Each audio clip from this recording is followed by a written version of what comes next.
ఆందోళన నియోజకవర్గం అల్లదుర్గం మండల పరిధిలోని బహిరిందెబ్బ గ్రామ శివార్లో జీపీఎస్ ట్రాక్టర్ సిస్టంతో రాబందు కలకలం రాబందు పక్షిని చూసి భయాందోళనకు గురయ్యారు స్థానికులు.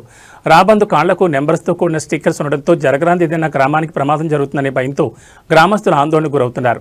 ఫారెస్ట్ రేంజ్ అధికారి వికాసం వివరణ కోరగా దేశంలో రాబందులు అంతరించిపోవడంతో వాటిని కాపాడేందుకు మహారాష్ట్ర ప్రభుత్వం జీపీఎస్ను వాటి కాళ్లకు కట్టి ట్యాక్స్ అతికించి వాటిని వదిలేశారు. రాబందులు దేశంలో ఎక్కడెక్కడ తిరిగినా వాటి లొకేషన్ను మహారాష్ట్ర ప్రభుత్వం ట్రేస్ చేస్తుందని, వాటిని ఎవరైనా హాని తలపెడితే మహారాష్ట్ర ప్రభుత్వానికి సమాచారం ఉంటుందని తెలిపారు. రాబందులను ఎవరైనా హాని తలపెడితే వారికి కఠిన చర్యలు ఉంటాయని ఫారెస్ట్ రేంజ్ అధికారి వికాస్ వెల్లడించారు.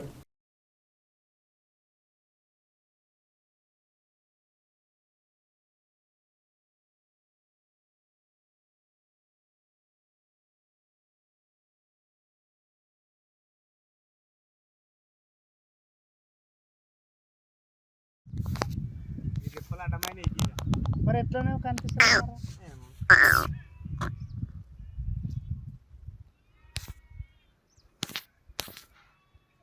పట్టుకుంటే కూడా ఏమో అది పక్షి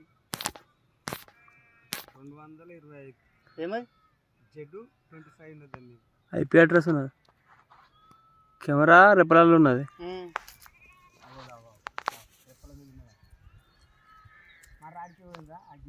ఉంటుంది కాబట్టి దాన్ని ఏమాత్రం డిస్టర్బెన్స్ చేయొద్దని చెప్తున్నాను. అయితే ఇప్పుడు అంతరించిపోయే స్థితిలో ఉన్నది రాబందు వల్చర్. సో అది మన ఏరియాకి రావడం చాలా సంతోషం. మరి ఇక్కడ దాని పాపులేషన్ వృద్ధి చేసుకొని మరి మంచిగా దాని జనాభా పెరగాలని కోరుచున్నాం.